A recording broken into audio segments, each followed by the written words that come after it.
And welcome and good morning. Well, good morning if you're watching us live. It may or may not be a good morning if you're watching it later on the stream. But, and I'm hearing myself a second later, but I'll take care. There we go. And we're ready to rock and roll. Waiting for Brandon Graham. He's out of town. Can you believe he left right after or shortly after the parade? I won't say what part of the country he's in unless he wants to say it, but he's getting himself ready. And we'll have Brandon on very shortly, talk a few minutes, and then we'll have him on again because he is running around. Obviously a busy couple of days for Brandon Graham, but we'll talk to him. Let's first, and I'm going to address and try to address more of your comments during the show as we do this. The parade was phenomenal. Now, everybody's going to make predictions on the number. Does it really matter how many people were at the parade? When you saw the numbers of people, whether it's a million, whether it's 1.1 or 1.5, it doesn't make any difference. The Super Bowl parade, they estimated in the 2017 championship team, they estimated at 2.1 million. Who knows whether there were that many people there. But the people have fun. Unfortunately, sometimes some people have a little too much to drink, but they want to party, and if they're going to party hard. But it's exciting for the players who have never seen that amount and those masses of people. And then the players join in and they carry around the Super Bowl trophy. I don't know if there was more than one trophy, but you can have more than one trophy for the parade. And then you have one trophy which is displayed in the Eagles' offices. But it was a fascinating and interesting moments for the players. And you know what's interesting is if you're watching it on TV, and I've seen clips on social media, players are excited and they really don't care about their language. So when TV stations, put it on live, what do they expect? So the expectations are you're going to have something here and there. I guess I heard I saw the clips on social media. There must have been 6 apologies by the TV station when guys used language that apparently, it's not appropriate for television, but in that world, I remember when the Phillies had their celebration and Chase Utley went off, and I think some stations got fined, some stations got warned, but you gotta, the FCC or whatever federal agency handles that, let them have their moment, let them have their fun, and that's just what it is. It's players just letting out all their emotions. And when we talk to each other, now, even though on this platform with podcasts and through social media, you can curse, but I'm so used to the years of, you just in case there's kids there, I can let it go. But they're just having their moment, and it's excitement, and everything is great. So, is Brandon's? I'm seeing him there. Let's hope. Okay. You want to add him to the stage? Yeah, if he's ready, we'll see if Brandon, are you good? I guess he's not. Yeah. There Yeah. are you there, brother? Yeah. All right, we'll wait. There you go. Hey, how are you this morning? Man, I'm doing good, man. Just on my way to baby girl gymnastics Can you meet. hear me? I see Yeah. him. Can you hear me? Can you hear me? Can you hear There me? you go. You I hear see me? you talking, but I don't hear you. Uh-oh. You can hear me? Uh-oh. Are you there, brother? There we go. I'm here. There you go. All right. So, what's it been like for the last 24 hours for you? Man, it's been crazy. It's been fun. Obviously, I lost my voice a little bit. Now I'm in Texas for baby girl gymnastics meet. Came here last night, right after the parade. You know what? It's you've been now through two parades. All right. Mm-hmm. Is there a difference, or is there a moment in each one of those parades? Well, you know what? What's different is now we know what to look forward to. The first time it was kind of like I didn't pace myself, so the first hour I was man I did it too hard, and by the time we got to the speeches, I was tired. Well, you weren't tired enough to just to get up there and speak, so you weren't tired enough for that. Uh, Yeah. but but it's just the players. Did after it was all over, did the players who hadn't been in a parade before say something to you and say, "Oh my God," where you knew what was going to happen? Nah, I told them before, pace themselves. Gave them all they stuff. Say what's up. Hey, yep. I told them to pace themselves, and there they go. Yeah, they both over here. That's all right. That's And then cool. y'all pace themselves, and then make sure you enjoy it. And I think them boys enjoyed it.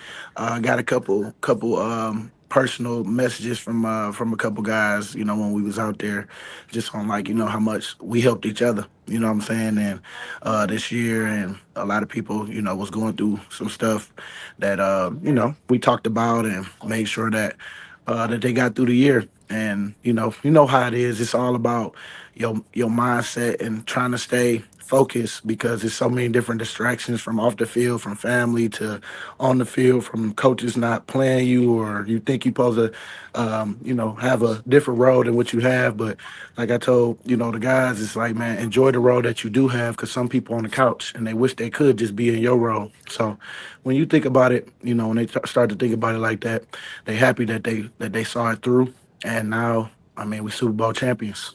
You know what? You know this team's not going to be the same next year, regardless of Yes. whether you're there or the other.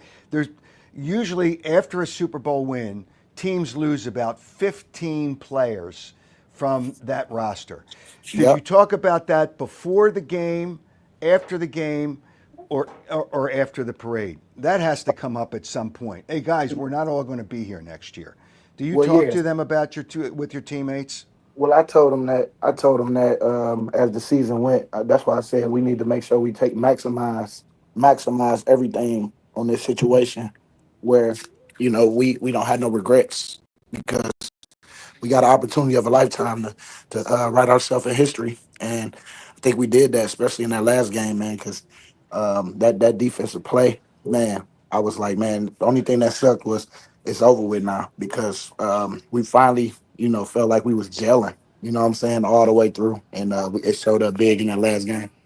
You know what? I know Jalen won the MVP, and he had a great game, but the defense is the most valuable part, I think, of this team.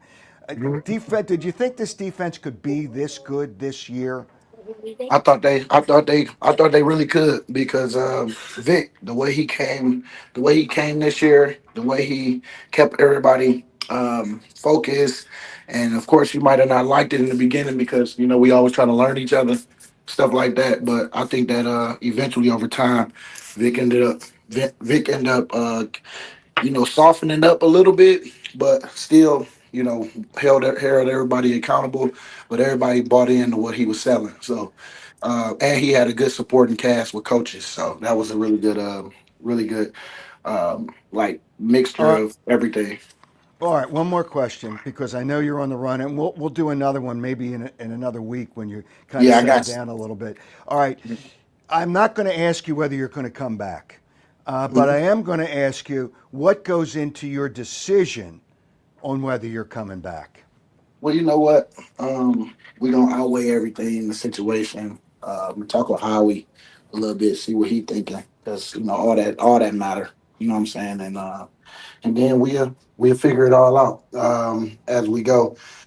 Right now, I was just like what I was saying, enjoying the moment, but then worry about the other stuff later.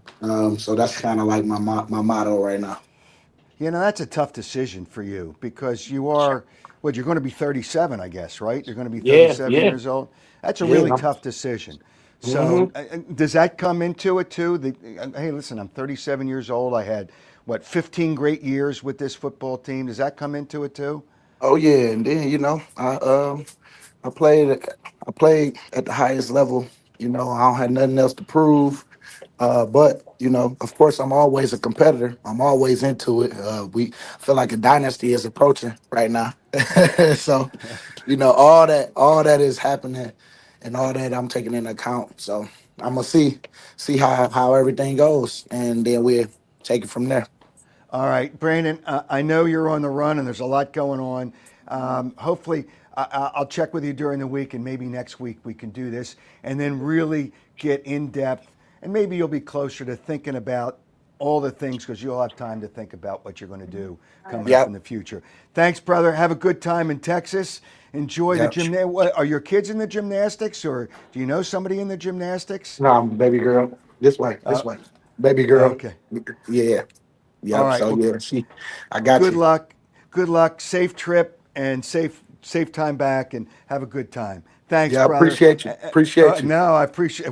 Hey, listen, everybody in Philadelphia appreciates you. And I got to mention one thing because you're on the board of directors for the Ed Snyder Youth Foundation. Hmm. Uh, the question that's really important. You involve yourself so much in the community. How did you get involved in the Ed Snyder Youth Hockey and Education Program? Well, my guy, his name's John Carpenter. He kept telling me like, man, you would be a great fit to be on the board. He knew a couple people. We went out. We ate at what you call it?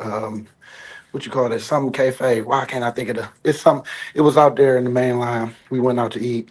We ate Nudies Cafe, and they met me, and they got a good vibe from me, and it was kind of a no brainer in their mind, and so we ended up doing it. And man, it's been such a great addition because all the events that they have, being there, talking with the kids, even at the parade, one of the guys was like, man, I'm a Snyder kid.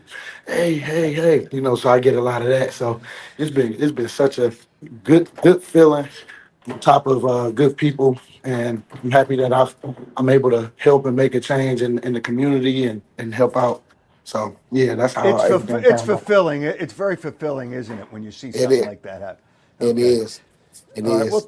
We'll talk about it more when we have you on again. Thanks. Good luck today, and I'm sure the Ed Snyder Youth Hockey Program and Education Program really appreciate what you do for them too. Thanks, brother. Have a Yes. good time today. Appreciate you.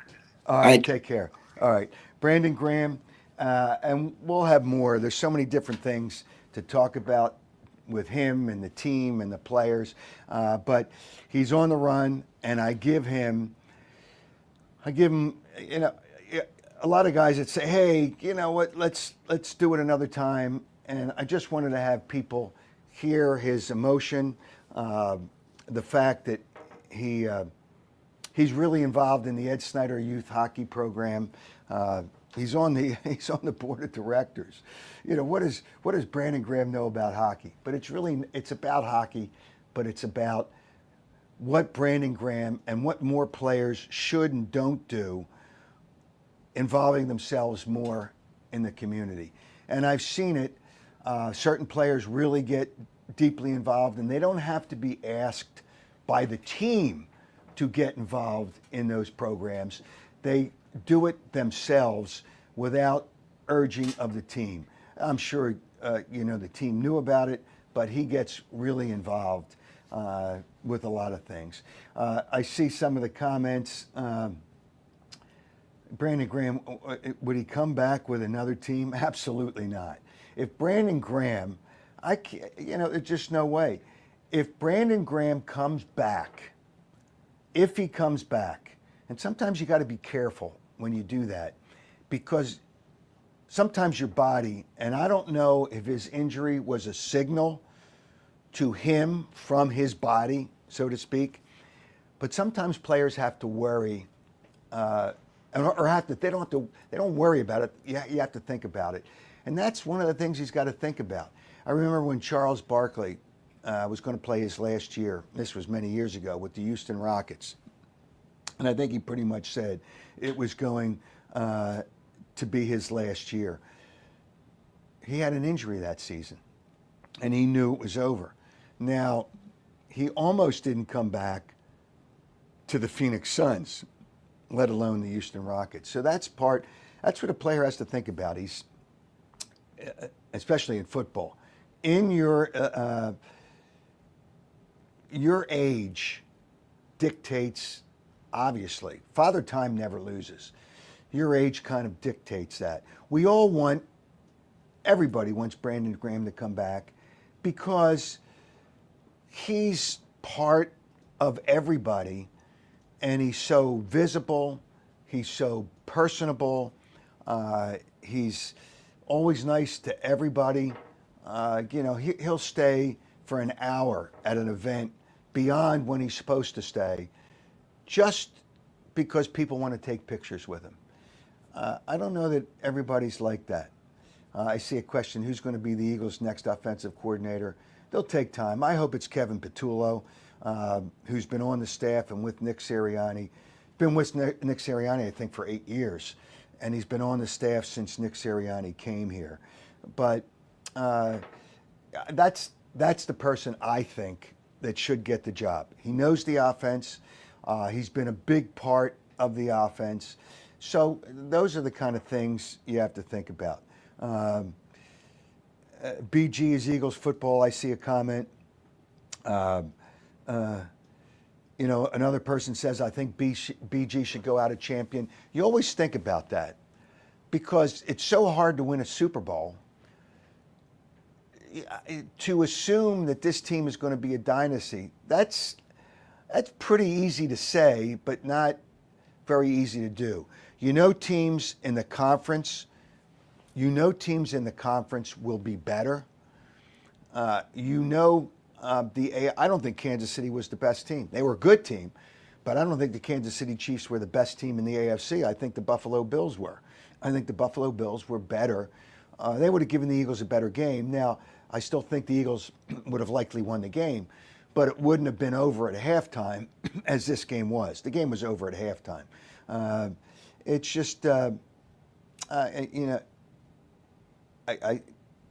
got to understand that moments are almost dictated by the situations before the situation actually happens. They were just a better personnel-wise football team than Kansas City. So I see a question here. People want me to take calls, and I'd like to do that too. In the future, with the technology, I think we will be able to take calls. So, people want me to look at the camera. Hey, hi. Okay, I'm looking at the camera, but I'm trying to look at your comments as well. Somebody wants to salute 55. The King is back. Great. Philly loves Brandon, and we all understand that. So, all those things come into play, but that's a really tough decision for Brandon Graham. This is a really good football team. Now, the Eagles always find ways to re-sign players that are free agents. Zach Bond has to be back. There's no question. I think that's the top priority. Milt Williams, you'd like to see him back. Becton, you'd like to see him back. You can't have everybody. I remember after the last Super Bowl, they lost a couple of key players. They lost offensive linemen, if I remember correctly. But then you got to make sure, and they have depth in those areas, you make sure that you're in position to be able to replace those players. And the Eagles and Howie Roseman certainly do think about that. So it's going to be an interesting season. Regina, thanks. We love BG too. So that's a comment here. It's easy to embrace players when they win a championship. But one of the things, and we'll have Brandon on again, running around and he's busy. He's got a gymnastics event with his kids. It's in Texas. But it's easy to embrace players when they win.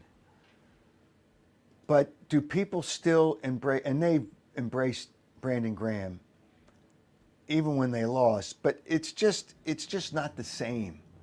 So, I mean, it's going to be an interesting season. I mean, I can remember early in the season. There's so many things that happened with this team. I can remember early in the season, people were booing the team in the first quarter, after the first quarter, at halftime, and I get all that stuff. I understand that fans can get emotional, and then the people, the idiots that wanted to fire Nick Sirianni after a few games, and he was still pretty much one of the top 3 winningest coaches in football at the time. They start off 2-2. The end of the season, hey, they weren't good enough last season.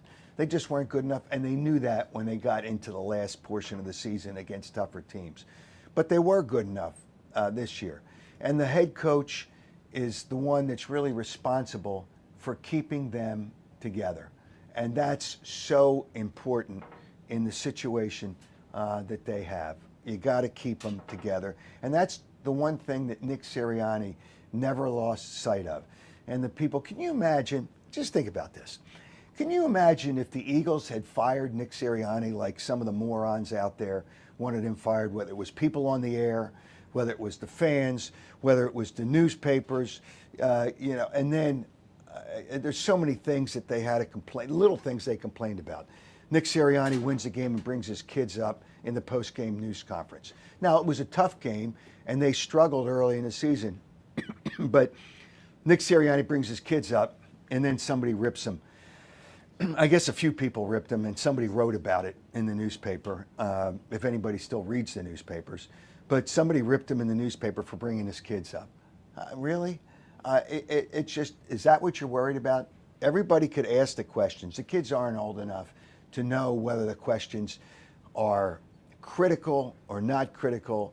They're just up there to be with their dad. And then people criticize them. But it's amazing how many people wanted to fire Nick Sirianni. And think about this, and then they wanted to bring in Bill Belichick. Oh, that would have been great. They would have really embraced that guy. Please, spare me. That's not the way it works. I don't care who they could have brought in.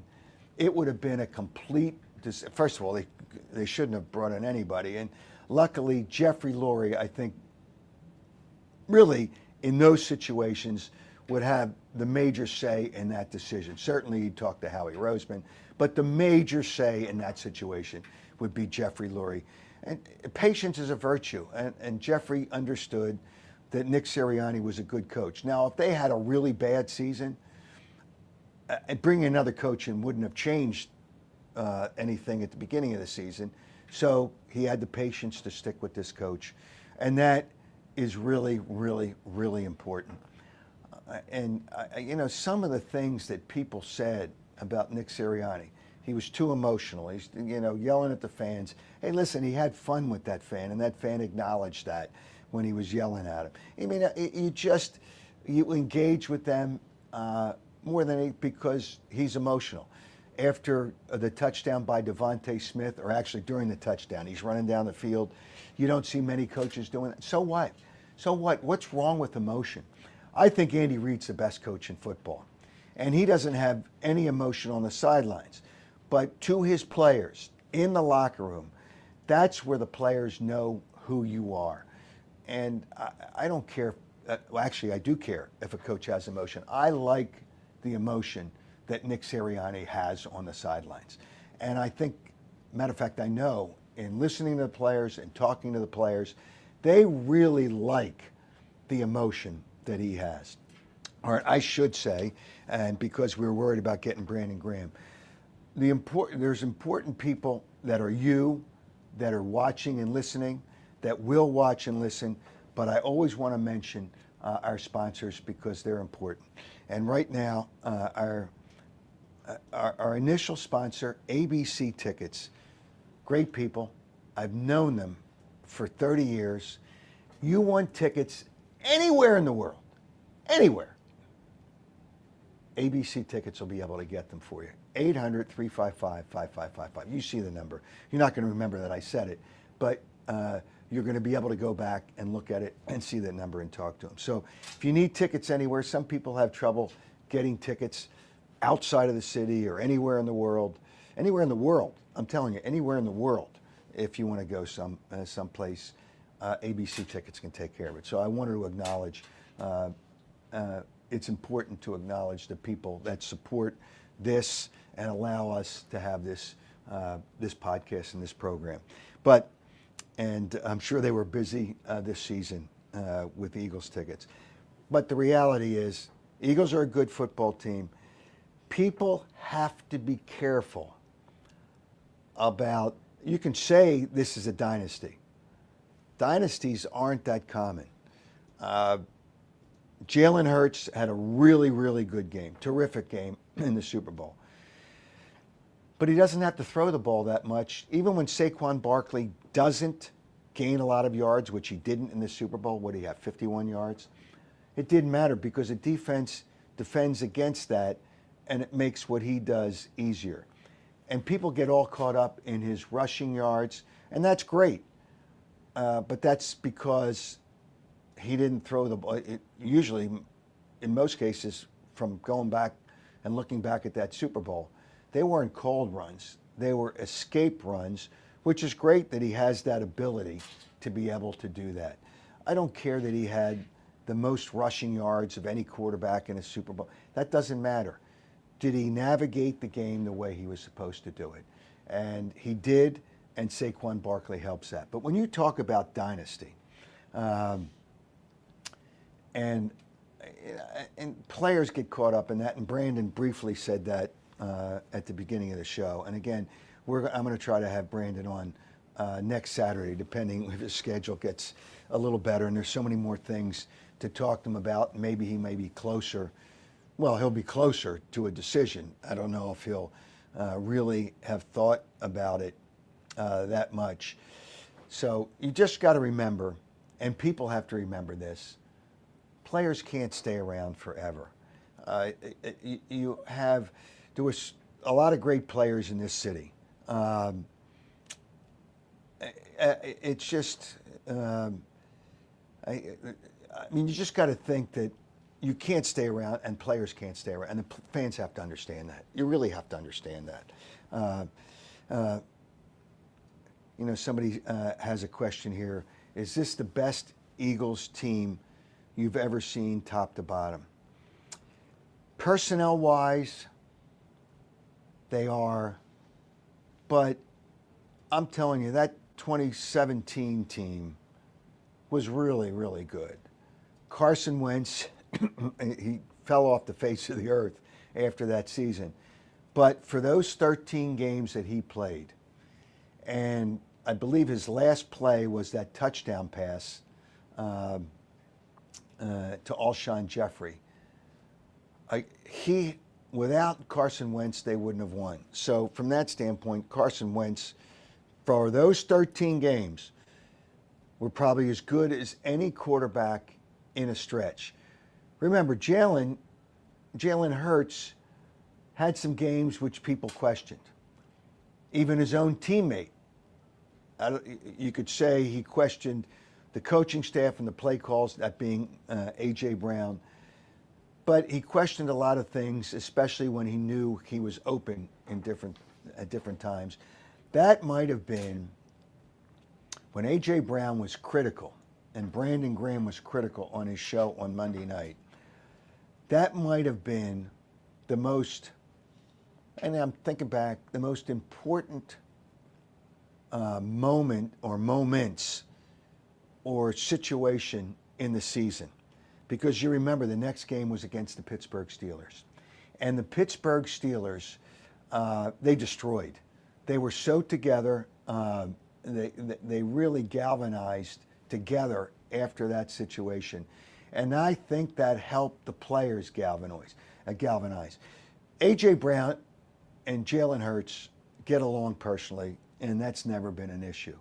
But on the field, and A.J. Brown made a point of it after the Pittsburgh game. I remember standing there in the locker room on that Wednesday, and he says, I wanted to make it clear. I put that out there for a reason. And the fact that he put that out there really, really helped. And that was after the Pittsburgh game. So the reality was he just wanted to let people know he needed, for whatever reasons, he needed the passing game better. And they were better. They absolutely were better. So those are the kind of things that you really gotta. You look back at the season, you say, where was it? You could say after the bye week they turned it around, but they still had struggles with some of the games. If it wasn't for the defense, I'm not so sure. If it wasn't for the defense, I'm not so sure they would have. Matter of fact, I know they wouldn't have been in the Super Bowl if it wasn't for this defense. The defense for the season was the MVP. They were so good. And the two young players, Quinyon Mitchell, Cooper DeJean, really, really helped. N'Kobe Dean, while he was healthy. Zach Bond was unbelievable. Josh Sweat had a great year. That's another player they have to make a decision on after the season. So those are the kind of things that you really got to understand what the dynamics are of a football team. I see a question here from Billy Bob. I didn't get the mystery of Brandon Graham retirement. He already said before the season, before his injury, he's retiring. He played the Super Bowl, so he should retire on top. Well, I get all that. But sometimes players, when you say it's over, if you go away for a year, you're not coming back. And I remember that there was talk for, I guess, the last couple of years that Jason Kelsey was going to retire. And I think he made the right decision, although he may look back and say, well, if he stayed another year, Cam Jurgens did a hell of a job at center. If I come back another year, yeah, but that's not, once you start to question your decision, then I don't know if that's the best thing. And, you know, he would always say, and he knew the Mondays after games, he could barely get out of bed, he could barely walk. He knew what he was doing is right. And when you make that decision, but it's hard for players to let it go. If Brandon Graham feels he still has it left in the tank, but a full season, and next year will be 17 games. I think the year after, I see a question, there was that the season could be 18 games. 17 games is long enough, but the NFL doesn't care whether it's long enough. They care about how much money they make. And 18 games, you would eliminate a preseason game, so you still have the same amount of games, but in the preseason, the players don't play. So if you have 18 games, it's a long season, but again, it's all about the teams and the league making more money. So it is what it is. But this team is really good. Are they a dynasty? That is the question. And when Brandon Graham comes back on, and tentatively I'll get him back on next Saturday when he can speak some more. But he had so many things going on with his kids and the gymnastics competitions in Texas that he had an early, even though it's earlier out there, you could see he had an early day and he was on the move. But we'll have him. Is it a dynasty? That's a hard thing. That you're not a dynasty until you do it. I mean, they went to the Super Bowl 2 times in the last 3 years, but it's so hard to get back. And they were pretty lucky with the amount of injuries that they didn't have. So you got to look at it that way. But there'll be more talk about that, and we'll talk more about it. And if anybody has any more questions, we'll do that too. There's other things going on in town, and it's just there's things that we got to talk about. There's things that are coming up. Phillies have started spring training. The Sixers are a disaster. The All-Star break for the NBA is a joke. I'm going to get to that. We're going to take a little break and be back and talk about those things. And if you have questions, I see somebody who is a Joe. The process sucks. The process was never a process. It was a disgrace. And anybody that believed in it had no clue that all those years, that doesn't work. It doesn't work. And it's almost like they're trying to start it again. and I'll get in it. I'll get into it. But let's take a short break, and we'll be back. And again, thanks to ABC Tickets for being a welcome and big part of the show. All right, we'll be right back.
All right, we're back. You know what? We had a request. I mean, sometimes the questions or the requests are crazy. Leiden 1775 is the handle. That person, whether it be a he or she, wanted fish and swimming on the background, my background. Like, Producer's okay, getting ready. okay. Well, the producer is getting it ready. So we'll test drive that and see if you like that. Well, why don't I just get into a pool next time? Why don't I just get into a pool and just throw a bunch of guppies in there and fish in there. As long as you don't put alligators and crocodiles in there, I'm good. Or in the world we live in, you can't have big fish. But we'll do it. It's just, yeah. I see another comment that Sweat is gone because they get a compensatory third-round pick. You know, that's contingent on a team signing him. But do you want to lose somebody on the defensive line? See, okay, you okay now? Let me see. We got the soccer ball in there. We got the fish. We got a cat. We got everybody in there. So they're all swimming around. They're all swimming around. You wanted that background. That's all you have to do is request something, and you've got it. All right. So there's a lot of. Let me see if I can get some more responses to. All right. Let me talk about the Phillies first, and then we'll get some of your responses. Some of the things that you want or don't want. Or you like, or you don't like, or your questions. They got to keep Zach Baun, I agree, and they got to keep Becton, I totally agree. And those are the kind of things they really have to keep. You know, I see somebody, is Paul George the biggest bust? We'll get to it. We'll get to it, but there's so many things that are wrong with that team. Did somebody put up, did the Eagles try to trade Saquon Barkley? Do the Eagles try to trade Saquon? What are you kidding me? You know how outraged this town would be if the Eagles tried to trade Saquon? Come on now. Who would even come up with a question like that? I think you have to be concerned of his workload. Now, it's different now than it used to be. I remember when they signed DeMarco Murray after he was abused work-wise. He was abused work-wise the year before, and he was terrible when he got to the Eagles. It's hard to have back-to-back years like that. And the offensive line, there's another. Between the defense, the offensive line, we talked about that with Eric Allen last time. I think the defense was the overall MVP. I think the offensive line, Saquon Barkley's terrific, helped him to get to the second level, and the offensive line helped protect Jalen Hurts, especially in the Super Bowl. Somebody, thank God there's not going to be an arena in Center City. I've talked about that for so long. Sixers are mad at me because I thought it was a disgrace. The city was a disgrace to even support it, but they all got contributions and donations, call it whatever you will, to try to do it. And I thank the people for welcoming me back. That's nice of you people. And I purposely am doing Saturday mornings at 8 o'clock is when I was on the radio, because there's nothing on the radio at 8 o'clock on Saturday mornings that you, the sports fans, really want to listen to, because whatever it is, and I don't pay attention to whatever it is, people have told me it's just not good enough. All right, let's address the Phillies here. They do need help. Dave Dombrowski and Rob Thompson spoke this week, and we talked about it briefly when we were on Wednesday night. It's just, Dave Dombrowski said he thinks the bullpen is packed. It's pitcher by committee. Who's the closer? Really, who's the closer? Now, they're still looking, and I know they're still looking. I think there's a relief pitcher in Toronto that the Blue Jays are willing to trade, and they're looking at that.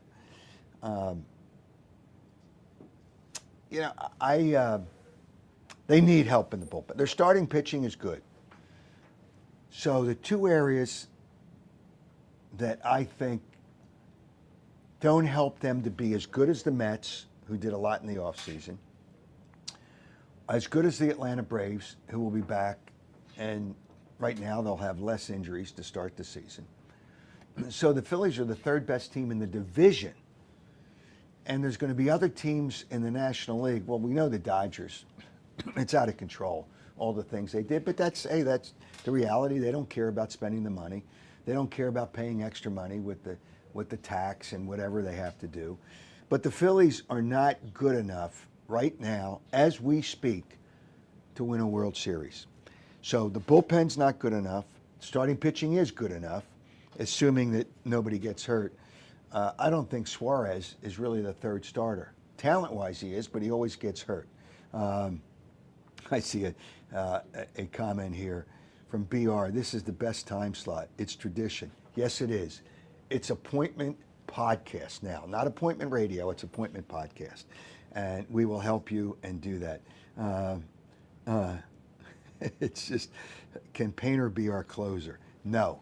Painter will not be your closer, especially, I see that comment. Andrew Painter will not be the closer because it would require too much work.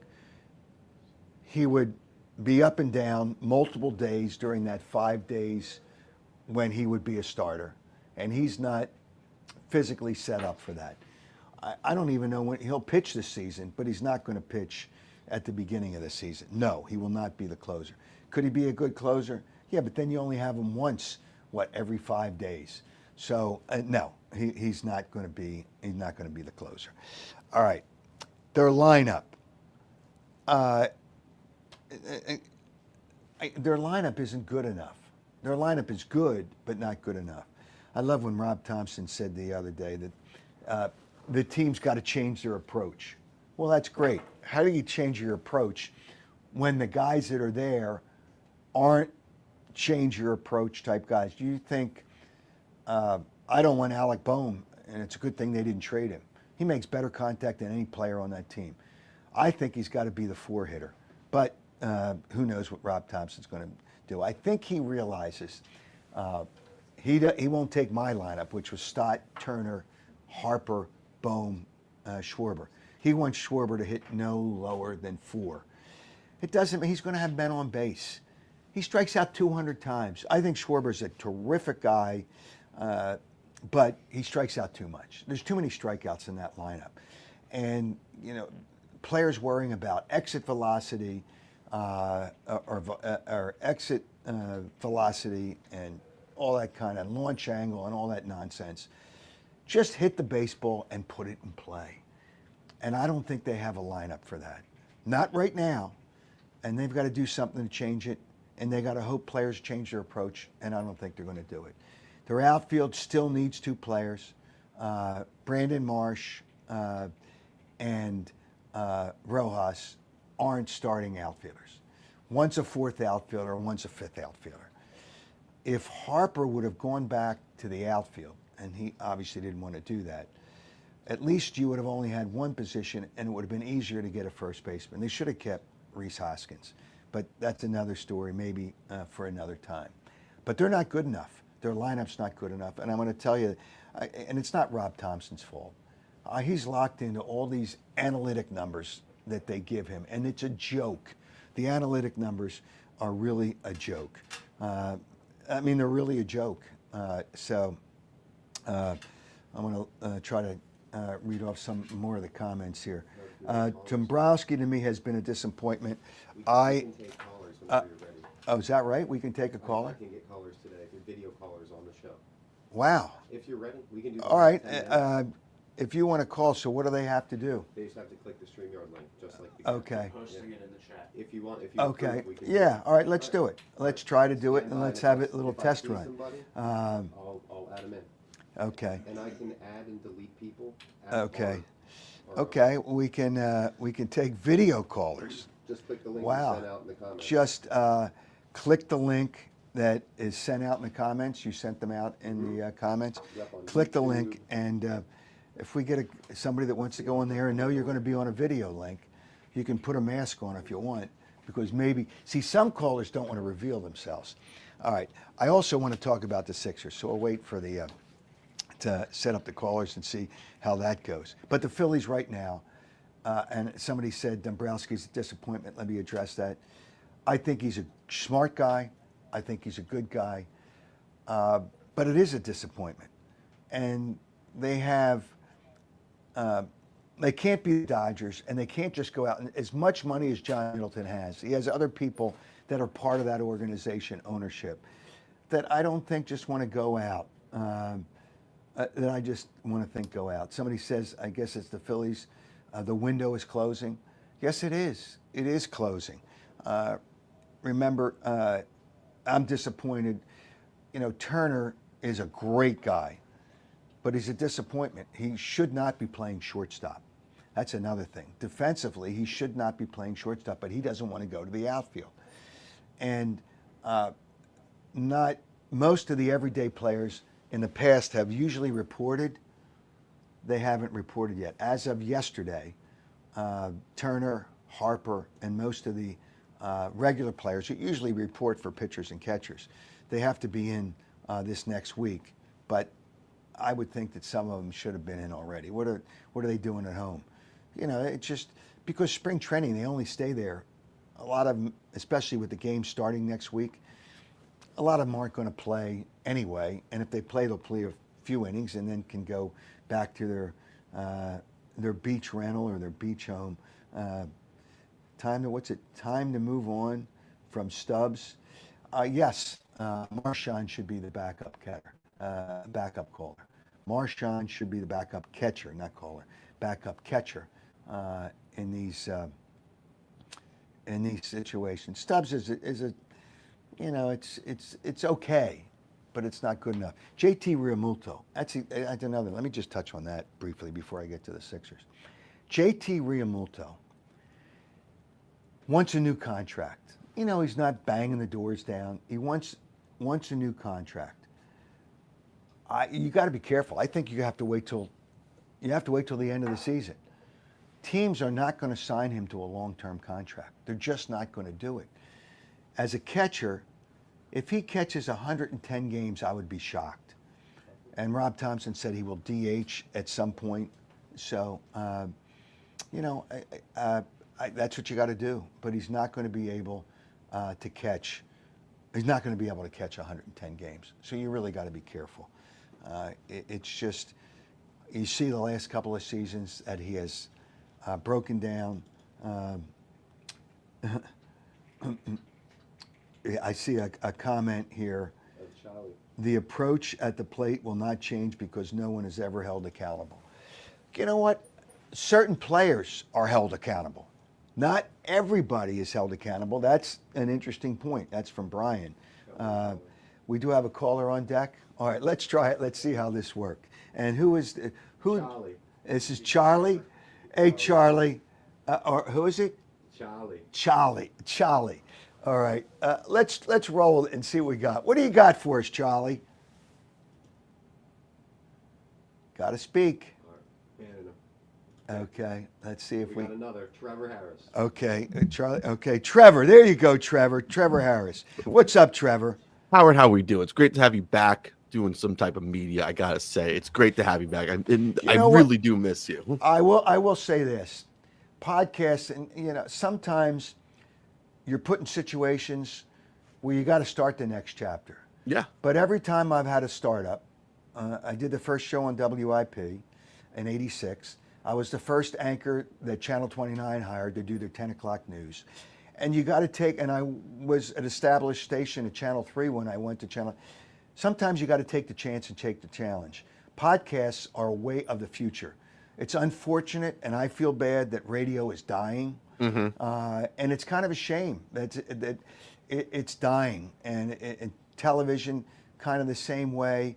We get all our news from television before we even get to a newscast. Radio, it's the same thing every day. Good cop, bad cop, and that's why there's two people doing the shows. As someone But who works podcasts are in good. sports radio in Miami, I definitely understand that. That's you guys are. Are you in Miami? Are you in Miami? Yeah, I work at WQAM in Miami, Florida. Oh, Yes. Wow. Yes. Okay.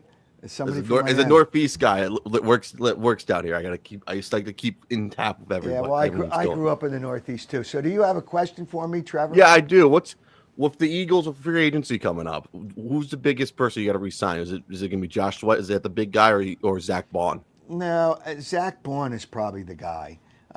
Josh Sweat, and somebody pointed out, and it's a good point, that they get a third-round pick as compensation. They should get a third-round pick. Josh Sweat's had a hell of a year. Here's the problem with re-signing. Zach Bond will play his ass off next year, too. Agree. Okay, even if he gets a contract. Becton, because it was so emotional for him, I think he'd play really hard if you re-sign him. Josh Sweat's had a hell of a year, but it's a contract year. Yeah. And sometimes you worry, once they get the contract and they get the signing bonus, are they going to do that?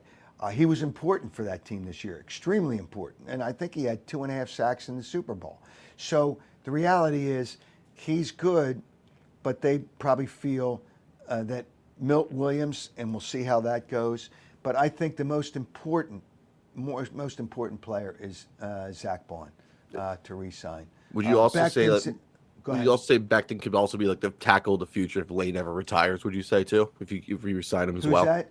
Mekhi Becton as well. And move him to tackle it. You know, he was drafted as a tackle. Yeah. Lane Johnson's playing next year. I think Lane Johnson will play 2 more years. But you still, I forget, I think he missed some games this year. He was out, was it this year or last year? Last But you year he gotta- was out. Yeah, you got to worry about his health. Outside of that, they have young players on the offensive line.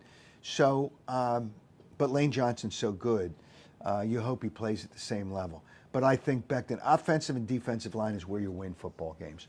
And I really do think that you got to sign Becton. There's no question. And they have backup players, but he's played so well.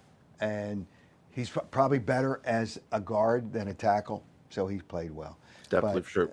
But Trevor, I can't believe you're QAM. Does QAM carry any of the games? Do they carry any of the teams?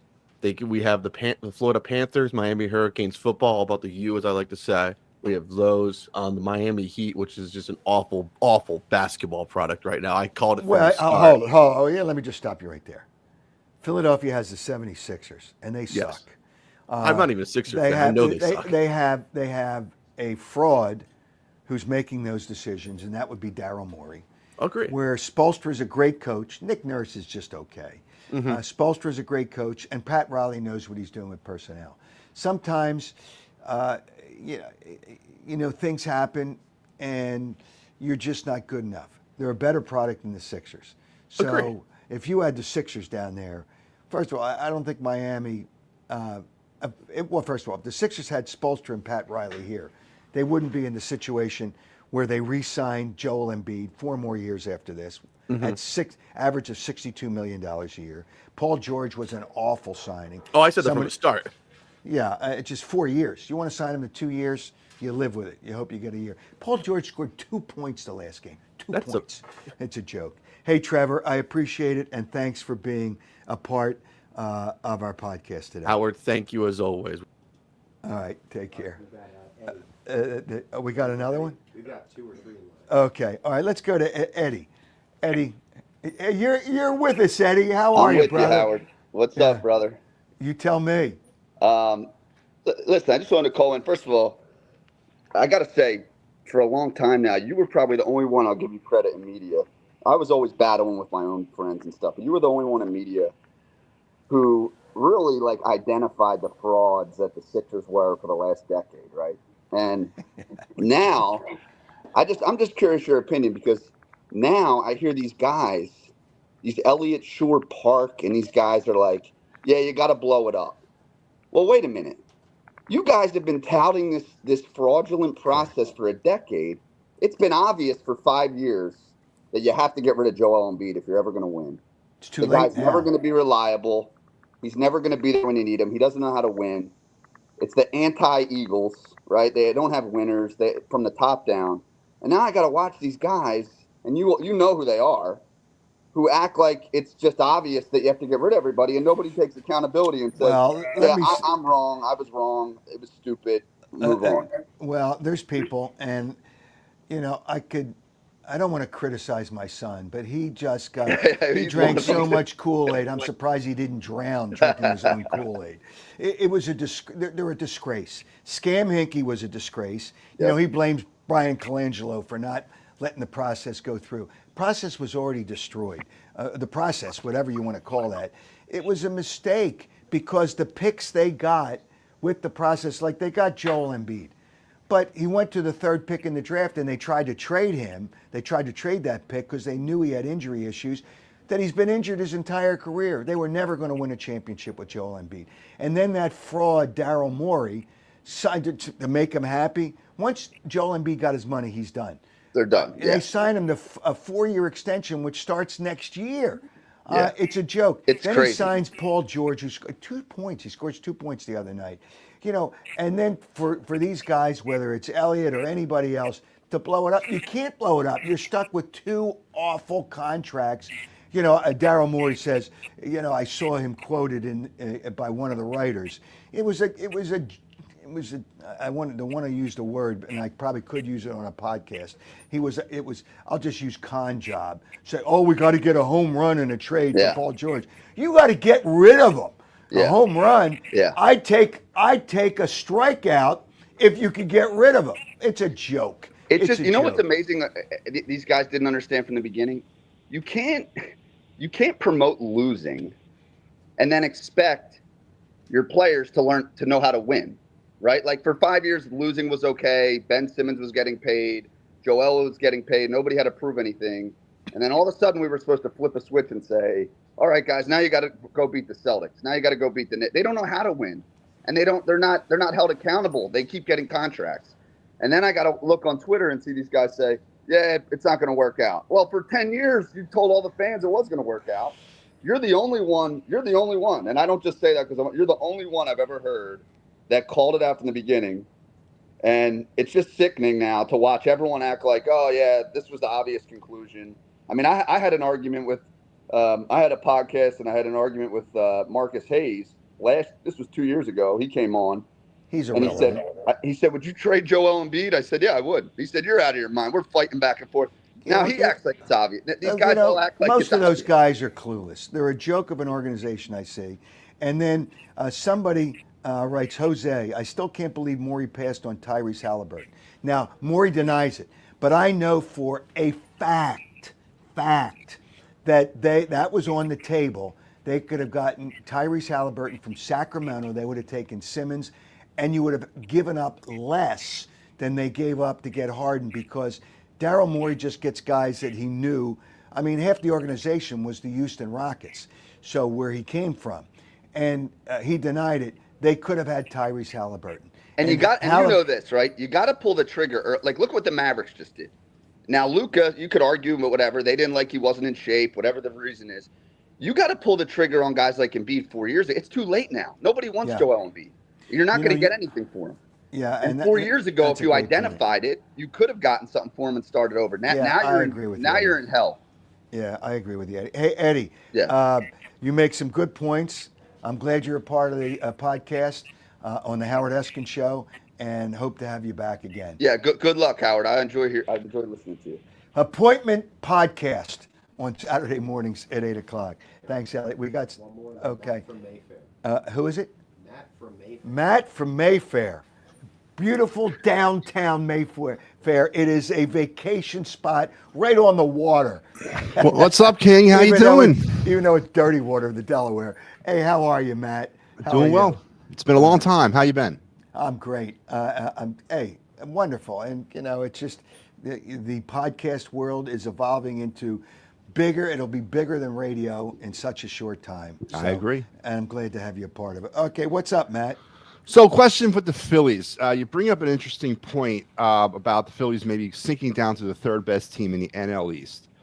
At what point does the Phillies nation, the ticket holding public of the Phillies, the support structure of the Phillies, basically demand Dave Dombrowski to figure out and ask the question to him, why did we stand pat this offseason while this team was steadily regressing over the last 3 years? Well, the ticket buyers always believe that there's a championship at the end. I'm not saying they're right. Yes. But look at the Sixers. These people are getting ripped off. Oh, absolutely. With what they pay for those tickets, and they keep. Daryl Morey had the gonads. I want to say balls, but I won't say it. The gonads to tell people that they still believe that they can pursue a championship this year with this team.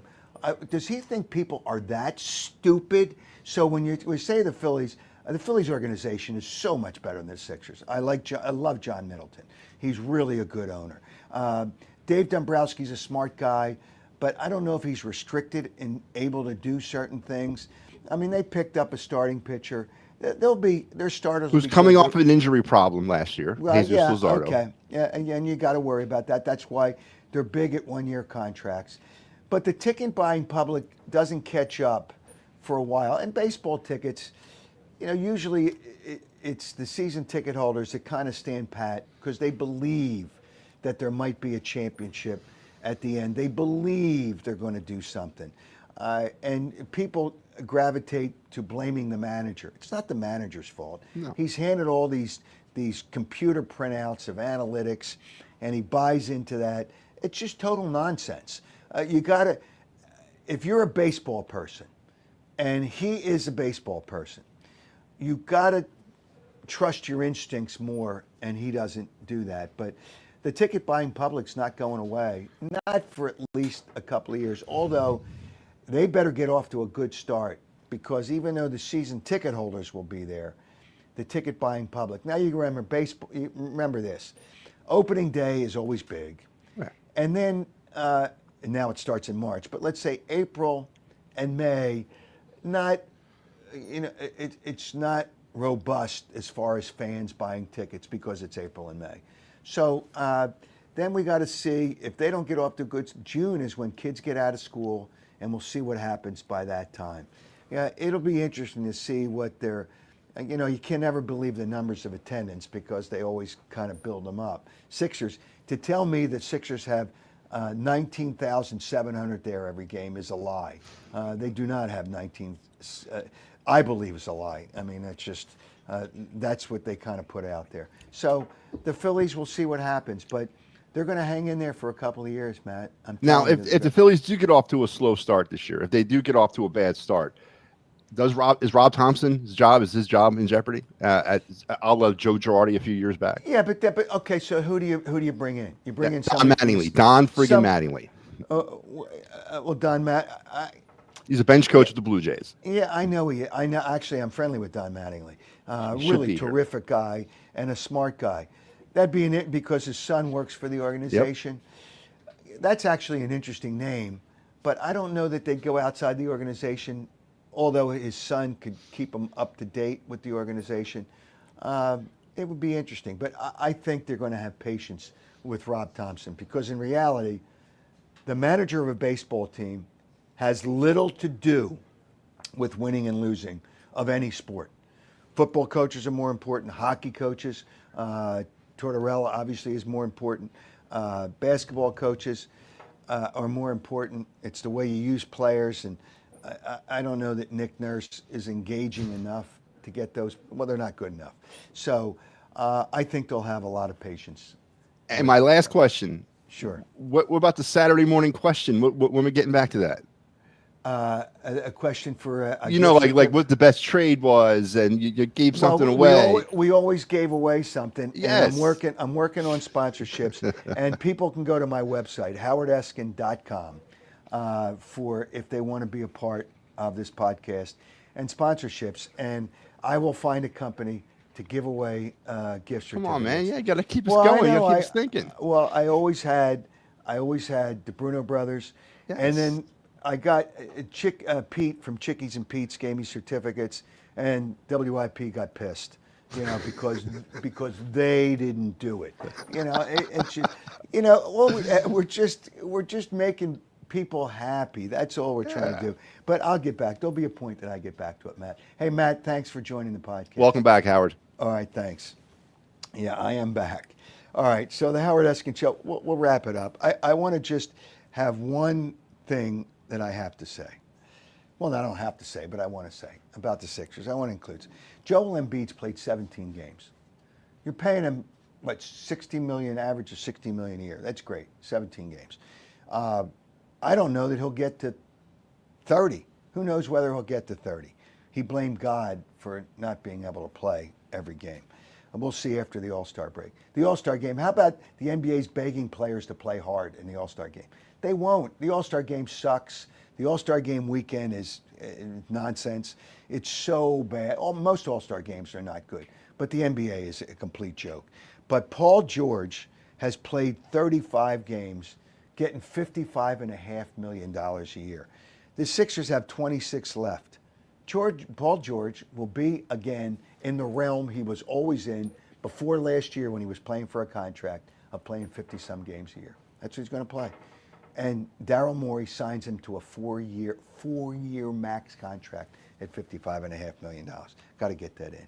Well, thanks for joining the Howard Eskin Show. We will be back on Wednesday. I will announce the guest during the week. Thanks to Creative Outfit. These guys are really good. If you have any production needs, these guys are really good. So just get in touch with them. They're online. What's it, creativeoutfield.com or creativeoutfit.com. And thanks to our sponsor, ABC Tickets. Tickets anywhere in the world. You can get them from ABC anywhere in the world. Thanks to Brandon Graham, but we'll have him on probably next week. But he was running around. He left the parade, went to Dallas with his family. There's gymnastics competitions for his kids, so we'll have him on next, and I'll announce the guest probably Monday or Tuesday for Wednesday night. Thanks again, and really thanks for being a part of this podcast. And we're going to try to have more people on, but the way you have them on is you actually, it looks like those guys already had something set up in what they do, but we'll have more and we'll address more of the comments. I appreciate your comments. I appreciate your participation. And I appreciate most of all you being a part of the Howard Eskin Show. Have a great weekend wherever you may be. We had a I'll say a caller. It wasn't a caller. It was a podcaster from Miami. Have a great weekend and enjoy it. And thanks again. Howard Eskin Show will be back on Wednesday night, 7:30. All right, take care. Have a good one.